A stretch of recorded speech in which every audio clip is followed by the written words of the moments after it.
Mr. President, it's a pleasure and a privilege to follow the distinguished senator from Indiana. His concerns for national security are well established, and I have enjoyed working with him, particularly in the area of cybersecurity.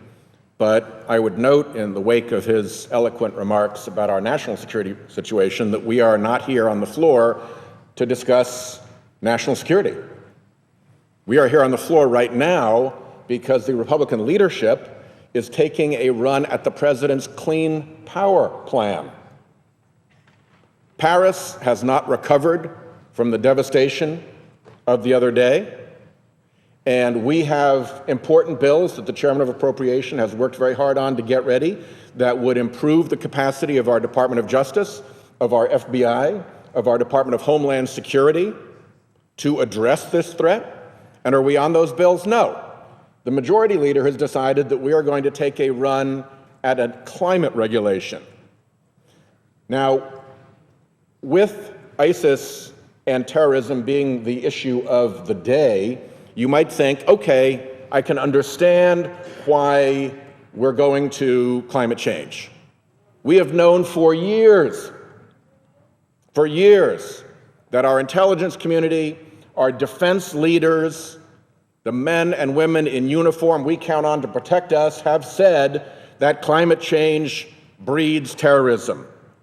It creates the conditions, the Quadrennial Defense Review and the intelligence reports have said, that spawn the kind of despair that leads to terrorism. It is a catalyst of conflict.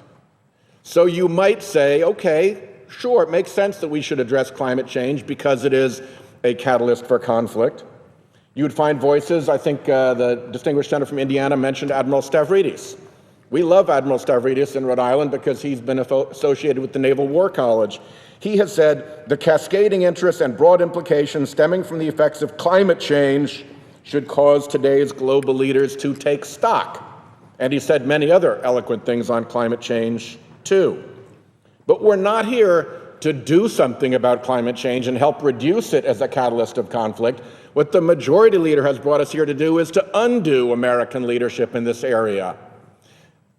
You might say, okay, they have a better plan.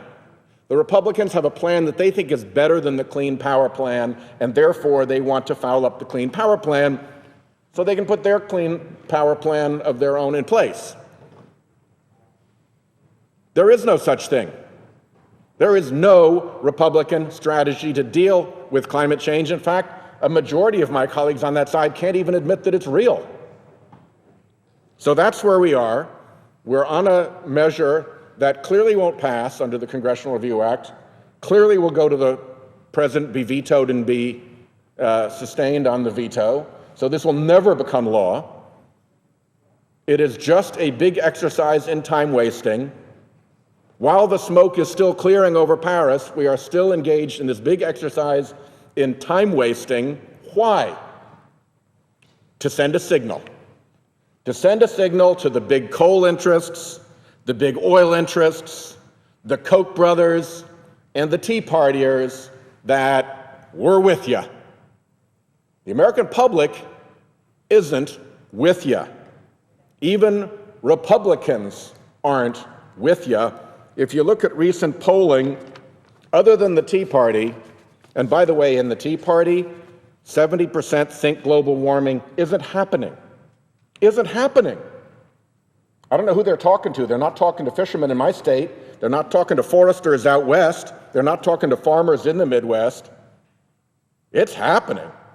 You might want to go a little bit further as to discussing what to do about it, but the Tea Party is so irresponsible, they think in a strong majority it's not even happening. But they're not the ones you should be listening to, because 83% of Americans, including 61% of Republicans, and by the way, with the November elections coming up, 86% of independents say that if nothing is done to reduce emissions, global warming will be a very or somewhat serious problem in the future.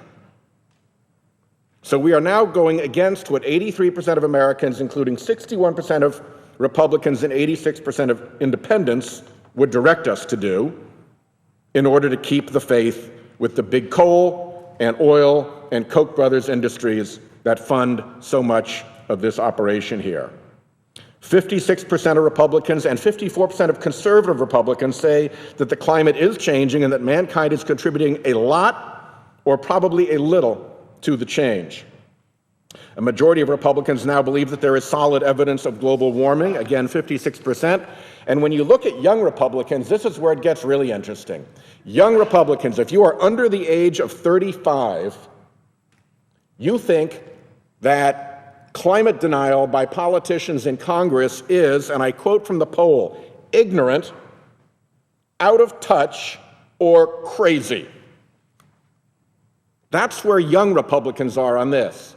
And yet the majority leader has brought us here to interrupt any conversation we might be having over national security, slowing down any progress on the domestic security appropriations bills that might go forward, against the interests of young Republicans and everybody else virtually across the country, all to help out big coal, big oil, the Koch brothers, and to cater to this small little Tea Party contingent that 70% doesn't even believe climate change is happening.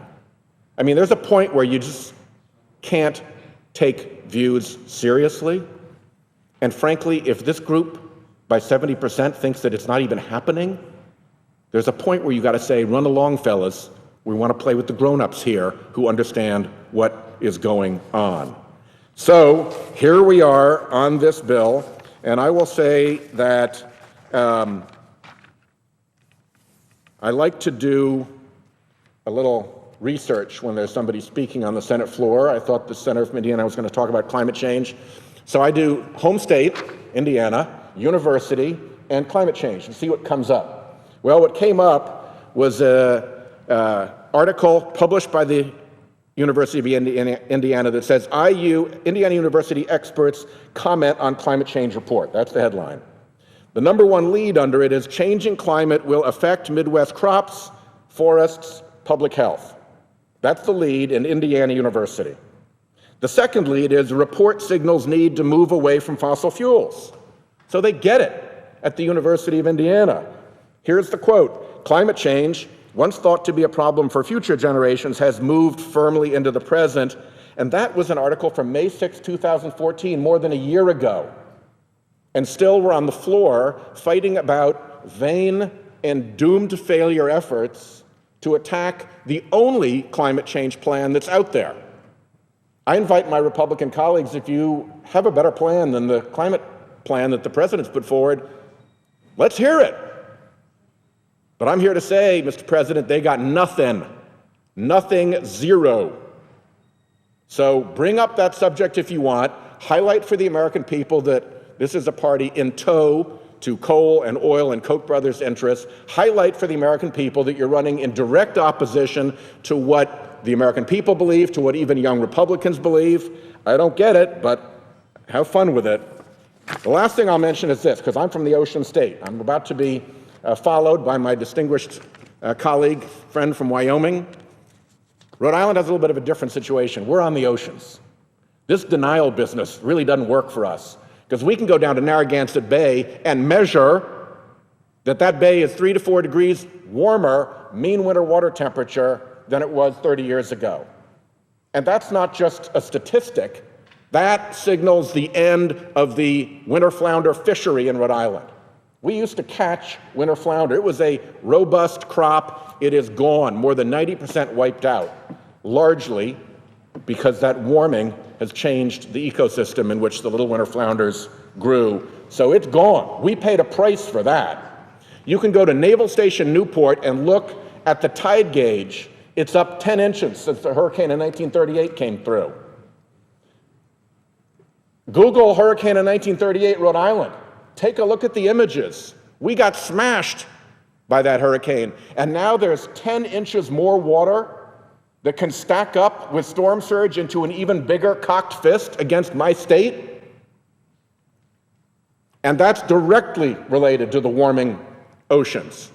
Unless somebody wants to repeal the law of thermal expansion around here, but I don't think we get to do that in the Senate. That's one of God's laws. That's one of the laws of nature. And so our seas are warming, our seas are rising, We've virtually lost our winter flounder fishery. We're losing our lobster fishery. We are getting clobbered, and you can't deny this stuff. The effect that carbon has on the oceans, you can replicate in a high school science lab. You ramp up the carbon dioxide in salt water, in seawater, and it turns acidic. The ocean is turning acidic at the fastest rate ever since humankind has been on this planet. If you go to the western coast and look at a little tiny sea snail called the pteropod, the sea butterfly, God's evolution has metamorphosed this little snail to having a foot that is actually a wing that swims it through the ocean. It's one of the core species. If we had good ocean sense here, everybody would know what a pteropod was. It's all over the place. It's a huge food source. It's the bottom floor of the food pyramid. Study just done, more than 50% of the pteropods in the Pacific from California north had severe shell damage. More than half of the species had severe shell damage from acidification of those seas. People in Oregon and people in Washington have had their oyster farms wiped out as the acidified water came in and ate away the shells of these little creatures. You do not survive long in an environment in which you are soluble. And that is the predicament we are creating for these of God's species. Pope Francis said something very simple. We don't have that right. We don't have that right. Those pteropods aren't this generation species. They're God's species. They're the Earth species. And it's not to us to tell our grandchildren, our great-children, we don't care. Go ahead. Die right out. We're going to protect our big industry, friends. That is just wrong. We should not be on this bill. This is a time waster. This is a disgrace. This has no business being here. The American people know better, and that may be the reason we're trying to get off it as quickly as we can. But I'm here to say it's not enough to get off trying to knock down our one plan for dealing with climate change. We ought to be thinking about how we enhance wind and solar in Texas, wind and solar in Wyoming, and protect the great forests of this country, protect the great shores of this country, protect the species offshore that we are just changing their world on them by making the oceans more acidic than they have been in the lifetime of our species. With that, I know the senator from Wyoming is eager to take the floor and rebut everything I said, but he has that right, and I will yield the floor.